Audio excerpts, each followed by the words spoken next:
Bonjour et bienvenue à l'approfondissement du module 4 en décodage intuitif et équilibre psycho-énergétique des chakras.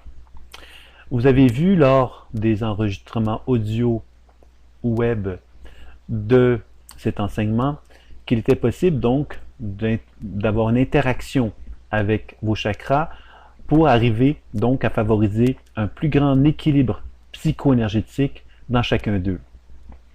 Nous avons donc pu observer qu'il était possible d'ouvrir et fermer un chakra pour donc d'une part évaluer si ce chakra-là avait donc une certaine facilité à s'ouvrir et se fermer. On a compris évidemment que plus le chakra s'ouvre et se ferme, plus il est dans une position d'ouverture et d'équilibre. Nous avons vu également qu'il était possible de reprendre cette technique-là pour le faire sur un organe ou même sur la cellule, une cellule. Tout simplement par l'idée que cette ouverture, cette fermeture-là indique à quelque part notre capacité justement d'absorber la lumière et de la faire rayonner dans notre être. Et que dans une cellule est capable d'absorber de la lumière et de la faire rayonner, tout comme un organe, tout comme un chakra. Donc, en fin de compte, ce que je voulais vous faire découvrir à travers ces exercices, c'est qu'il était possible donc de développer une genre de gymnastique de chacun, de tout notre corps, de tous les organes et de tous les chakras qui animent notre corps, avec cette technique-là d'ouverture et fermeture, qui permettait d'évaluer si notre chakra était donc capable donc d'émettre et de recevoir. Et l'ouverture et la fermeture indiquent un peu ce processus-là présent dans la technique d'ouverture et de fermeture. Donc, évidemment, on a pu expérimenter lors des leçons que vous avez expérimentées précédemment, qu'il était possible, donc, avec la technique d'ouverture et fermeture, d'arriver à avoir une action d'évaluation, donc d'évaluer si le chakra est ouvert à un certain pourcentage ou fermé à un certain pourcentage, et ensuite de développer des techniques pour améliorer l'état du chakra en question pour qu'il y ait une ouverture et une fermeture de plus en plus souple, de plus en plus équilibrée. Évidemment, on n'a pas tellement mis l'emphase dans cet enseignement-ci sur le questionnement de ces perceptions-là. On l'a fait un petit peu à la toute fin pour vous montrer qu'il était possible de le faire.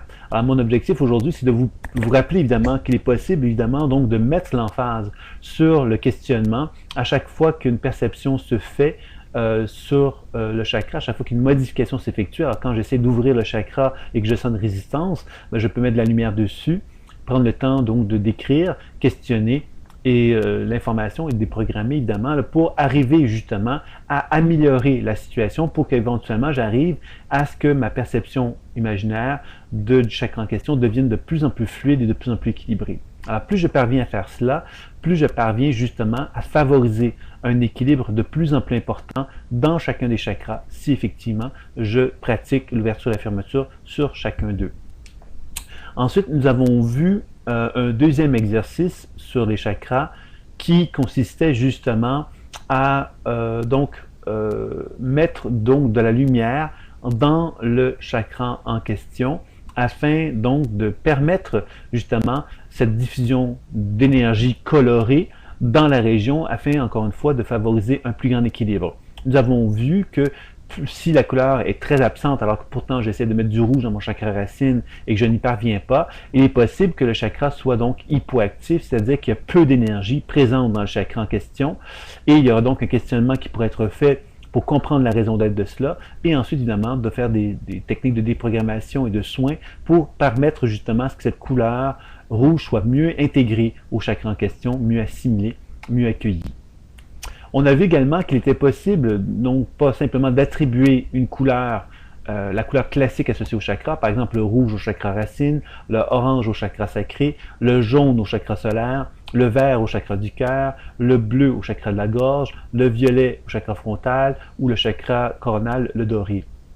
Évidemment, vous pourriez me dire, oui, mais dans tel autre livre, les couleurs ne sont pas les mêmes. Effectivement, ce que je vous fais comprendre ici, c'est que le langage intuitif n'est pas un langage rigide, n'est pas un langage dans lequel on se ferme à des notions théoriques. On reconnaît quelque part que même si mon chakra racine a une couleur rouge dominante normalement, il est possible que mon besoin à moi soit d'y mettre du bleu, par exemple. Alors vous comprendrez ici que selon le besoin que moi j'ai par rapport à un certain chakra, je vais donc investir mon attention pour justement favoriser un équilibre le plus équilibrant possible, le plus harmonieux mieux possible par rapport aux demandes que le corps me manifestera.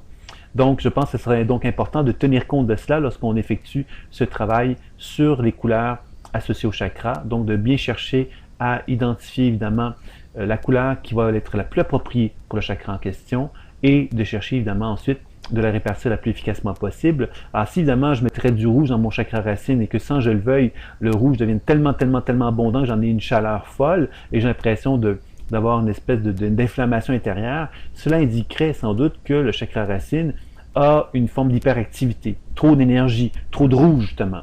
Alors évidemment, vous comprendrez que tous ces indices-là vous permettent d'ajuster votre équilibre énergétique aux besoins que le corps demande. Et c'est là que le questionnement devient intéressant, évidemment, puisqu'il permet d'avoir un échange de plus en plus riche et de plus en plus intéressant à manifester.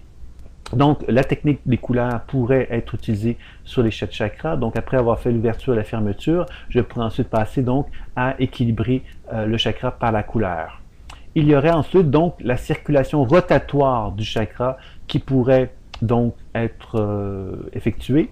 Donc, la circulation rotatoire, c'est dans la tradition ésotérique ou la direction des guérisseurs, il est souvent dit que la rotation va être déterminée par la circulation positive d'un chakra va se déterminer par les aiguilles d'une montre. C'est-à-dire qu'on va prendre une montre, mon partenaire est devant moi, je vais simplement donc équilibrer mon chakra en tenant compte que les aiguilles tournent dans le sens des aiguilles d'une montre. C'est-à-dire que le chakra tourne dans le sens des aiguilles d'une montre, c'est un indice qu'il est équilibré.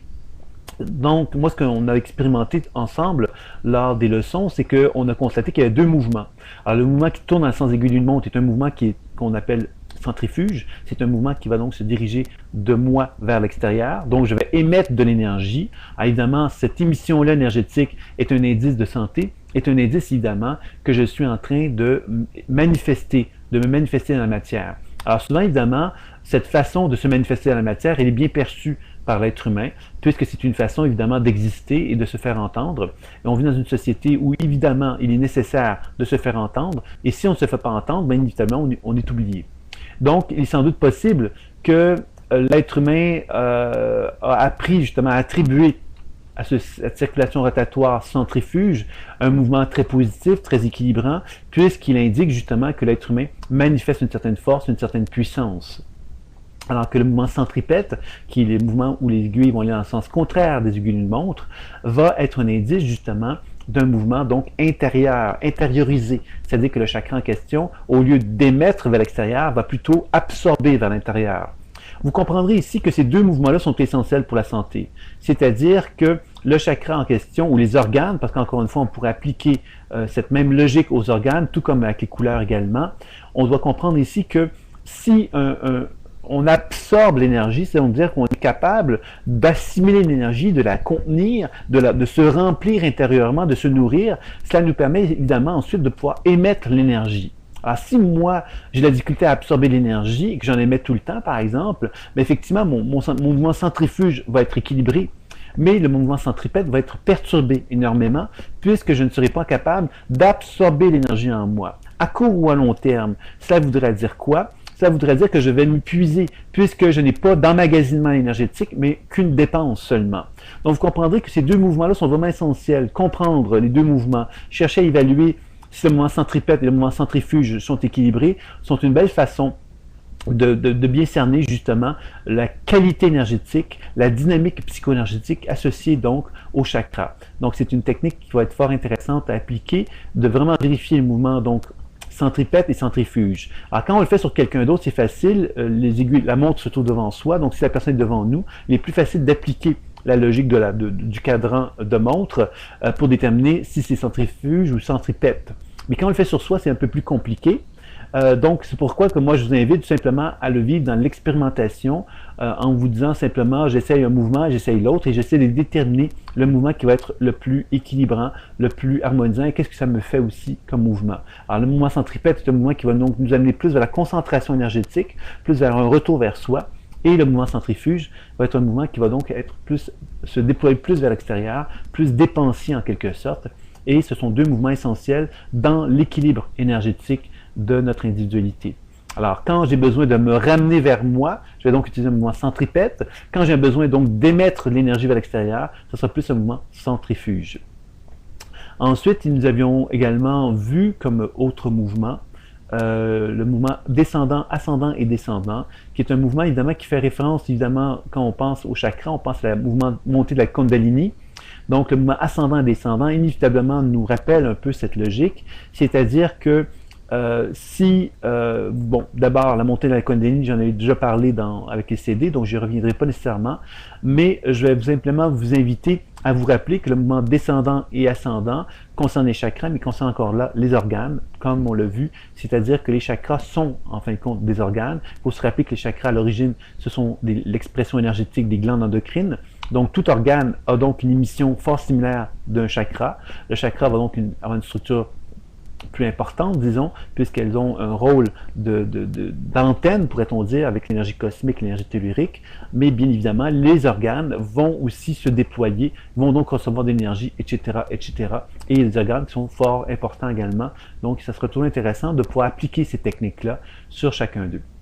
Donc, le mouvement descendant et ascendant, donc évidemment, l'idée de cela, c'est de chercher simplement à reconnaître que dans tout chakra et dans tout organe, il y a donc un mouvement qui va être descendant, c'est-à-dire que si je prends par exemple mon plexus solaire, mon chakra solaire, je vais donc, par le mouvement descendant, déterminer la qualité énergétique qui va s'effectuer entre mon chakra solaire et mes pieds, et de mes pieds au chakra solaire.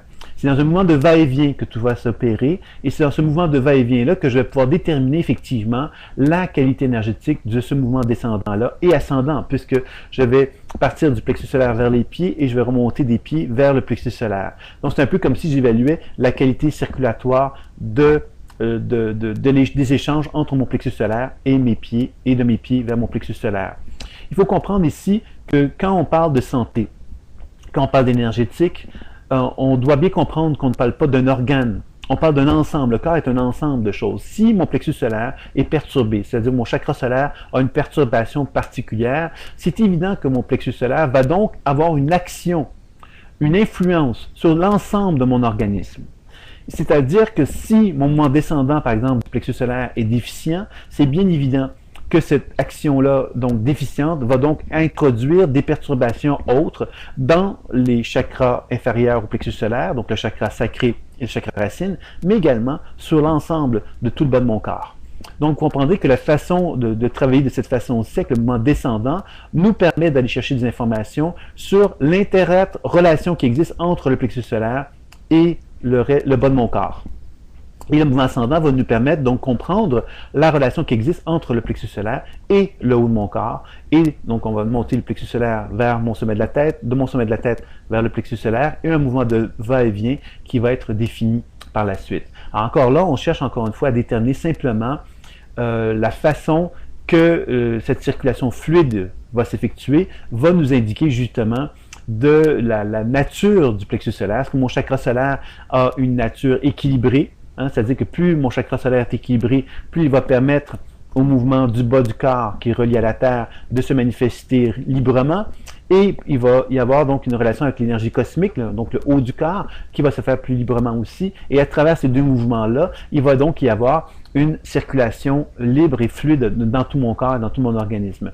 Plus cette circulation est libre et fluide, plus il y a donc des échanges qui se font entre le bas de mon corps et le haut de mon corps, c'est-à-dire que le bas de mon corps, dans lequel j'ai peut-être plus d'informations instinctives, plus organiques, pourrait-on dire, va être retransmise plus efficacement vers mon cerveau, et je vais donc développer une meilleure capacité justement de comprendre ce qui anime mon être et de pouvoir m'ajuster à tout cela. Donc c'est un peu le sens de l'exercice du mouvement descendant et ascendant. Ascendant et descendant, voilà. Donc, l'autre mouvement, le dernier mouvement qui était proposé dans ce module 4-là, c'est la circulation entre les axes associés au chakra. Encore une fois, ça met en évidence cette logique que le corps n'est pas quelque chose d'isolé, c'est-à-dire que chaque chakra ou chaque organe, encore une fois, sont en étroite relation, en étroite dynamique psychoénergétique, et que si par exemple mon chakra racine est bien équilibré, ben, il va servir d'assise, pourrait-on dire, pour le développement du chakra couronne. C'est-à-dire que la circulation entre mon chakra racine et mon chakra couronne va m'informer justement de cette capacité que j'ai d'être dans mes deux souliers fortement ancré au sol, en connexion avec ma volonté primitive d'être humain qui a envie de répondre à ses instincts de survie, et cette capacité que j'aurai au niveau du chakra couronne de me rendre réceptif à l'énergie cosmique et me rendre réceptif donc au développement spirituel. Donc vous comprendrez que plus je suis enraciné solidement, plus je suis capable de m'ouvrir à ma spiritualité d'une façon équilibrée. Moins je suis enraciné, moins je suis solide sur mes deux jambes, plus la spiritualité devient un élément de désorganisation ou de fragilité, disons, parce que je n'aurai pas justement cette force de me ramener sur le sol si justement je suis trop appelé vers la spiritualité ou vers un éveil spirituel. Donc, c'est ça un petit peu qui est la logique de cette circulation entre les axes, c'est-à-dire qu'on va faire circuler l'énergie du chakra racine jusqu'au chakra couronne, du chakra couronne jusqu'au chakra racine, et je vais apprendre donc à observer comment cette circulation entre les deux chakras se fait naturellement. Est-ce qu'il y a un chakra qui devient moins présent que l'autre, etc. Alors, tout ça va m'ouvrir la porte évidemment au questionnement c'est-à-dire que plus je fais des actions énergétiques sur mon corps, plus j'observe des transformations qui se produisent et plus j'observe évidemment que j'ai la possibilité de questionner ces transformations énergétiques-là, surtout lorsqu'elles apparaissent comme étant des perturbations ou comme des déséquilibres. Évidemment, je peux ne pas le faire, je peux simplement utiliser ces techniques-là pour équilibrer mes chakras, mais je peux enrichir mon questionnement par la communication, comme je l'ai présenté dans l'approfondissement du module 1, leçon 1. Il était question évidemment à ce moment-là de la relation d'aide, comment je peux communiquer avec mon corps d'une façon plus efficace. J'avais utilisé donc des notions de communication non violente pour mettre en évidence que ces rudiments de base pour mieux communiquer entre nous peuvent très bien s'appliquer à notre habileté à communiquer avec notre être intérieur. Et que plus nous apprenons à mieux communiquer avec nous-mêmes, tout comme avec notre entourage, plus nous parvenons justement à être dans une position d'accalmie, de tranquillité, d'équilibre. Nous gérons la circulation énergétique d'une façon plus efficace et plus importante. Donc, c'est un élément qui était important dont je voulais vous parler. Donc, si on continue avec les axes, la circulation du chakra sacré va se faire avec le chakra de la gorge. Alors, évidemment, le chakra sacré est beaucoup en relation avec cette identité que nous avons à définir en tant qu'être humain tout au long de notre vie, cette définition qui va faire que je reconnais mes frontières corporelles et qui vont faire que je reconnais que je ne suis pas ma maman, que je ne suis pas mon papa, que je ne suis pas ma compagne, que je ne suis pas mon fils ou ma fille, je suis moi et que ces êtres-là qui sont autour de moi sont des êtres distincts à part entière. Alors, plus j'apprends à reconnaître cela, plus j'apprends à reconnaître mon monde intérieur, à reconnaître ce que je ressens. Parce que mon ressenti m'appartient. Ce n'est pas quelque chose, ce n'est pas une vérité que j'ai en dedans de moi. Ce sont des subjectivités qui sont en moi, qui me permettent d'appréhender la réalité.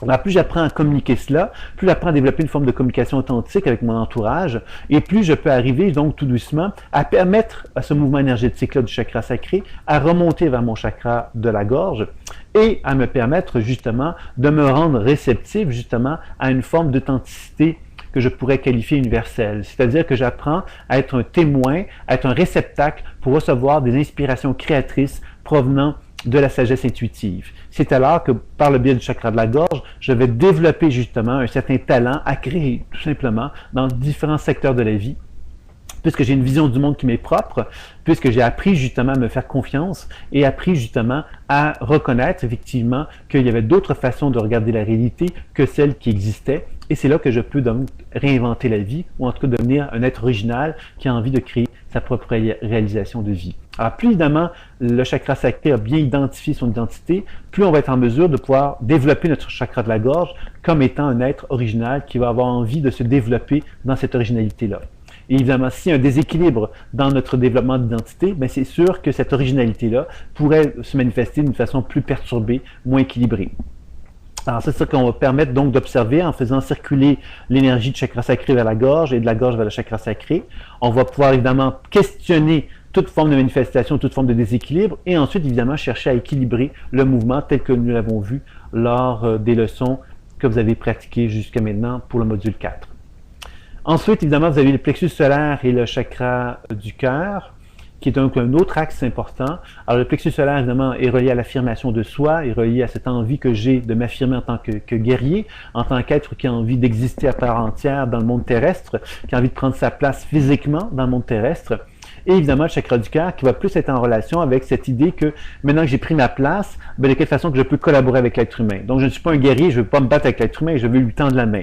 Donc, l'idée de circuler entre le plexus solaire et le cœur va m'informer justement de cet équilibre-là. Est-ce que moi, je suis quelqu'un qui est prêt à prendre ma place tout en étant capable de collaborer avec l'être humain de façon constructive et positive? C'est vraiment l'idée de ce processus-là que cet axe-là, plexus solaire-cœur, va mettre en évidence. Alors, ça va être intéressant donc pour vous de l'explorer en tenant compte de cela pour arriver donc à une meilleure compréhension de cette façon que vous avez d'interagir avec votre force intérieure de guerrier et cette capacité que vous avez de collaborer socialement avec l'être humain et l'humanité tout entière.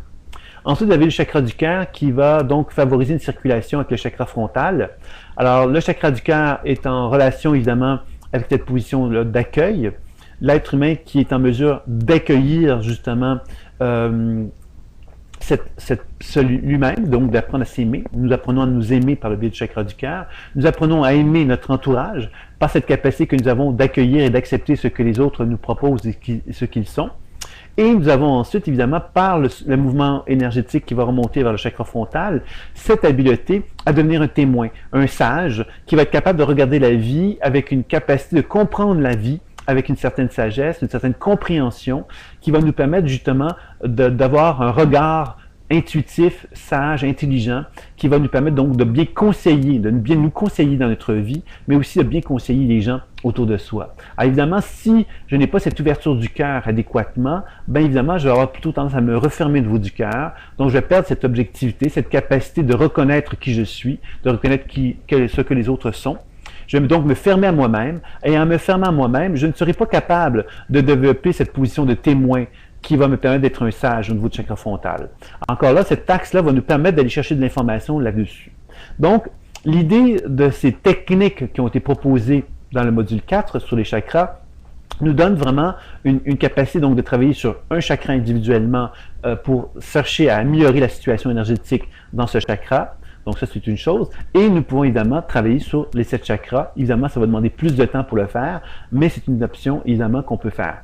Alors là, évidemment, on a travaillé dans le devant de son être sur les techniques qui ont été proposées jusqu'à maintenant. Il est bien évident qu'il serait possible de travailler dans le dos aussi, au niveau des chakras. Il n'y a rien qui nous en empêche, puisque les chakras sont d'abord et avant tout habituellement localisés dans le dos. Moi, ce que je vous dirais, évidemment, c'est que notre champ énergétique est devant, il est sur les côtés et sur l'arrière. Il n'y a pas d'espace qui doit être oublié dans ce sens-là. Alors, c'est évident que si on fait un travail sur un chakra, on peut faire effectivement un travail sur le devant du corps, mais on pourrait prendre le temps d'observer comment on se sent à l'arrière du corps dans le même chakra. Donc, de reprendre les mêmes exercices, les mêmes techniques pour évaluer effectivement l'état énergétique du chakra dans le dos, par exemple, et vers l'avant, et de faire éventuellement une évaluation de ces deux aspects-là. Alors souvent, donc, le dos va être souvent en liaison, évidemment, au niveau de la structure énergétique avec notre relation avec le passé, et le devant va être souvent en relation, évidemment, avec cette relation-là avec le futur. C'est-à-dire que plus je vais de l'avant, plus à quelque part mon énergie est émise vers l'extérieur, et plus je suis en relation avec le passé, plus je me retiens, plus je congestionne mon énergie et plus je vais développer mon arrière. C'est-à-dire que l'énergie va être plus présente dans le dos plutôt qu'à l'avant, puisque je vais être un petit peu sur les talons finalement.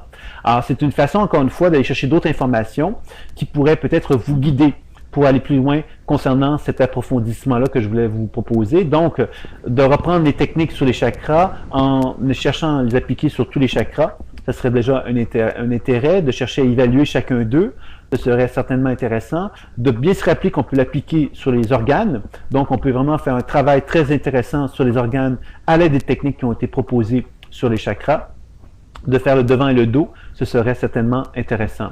Dans le prochain module, on va approfondir donc encore plus la compréhension du décodage intuitif et de l'équilibre psycho-énergétique des chakras en abordant davantage une typologie associée aux chakras et en abordant davantage les dynamiques psycho-énergétiques que l'on retrouve dans les chakras. Alors voilà, donc c'était un peu ma proposition pour cet approfondissement-là. J'espère que vous avez apprécié. Et je vais donc vous dire à très bientôt pour la suite, donc le module 5, dans lequel vous allez approfondir la compréhension des chakras, mais avec un autre regard que vous allez découvrir dans ce module. Alors je vous dis à très bientôt.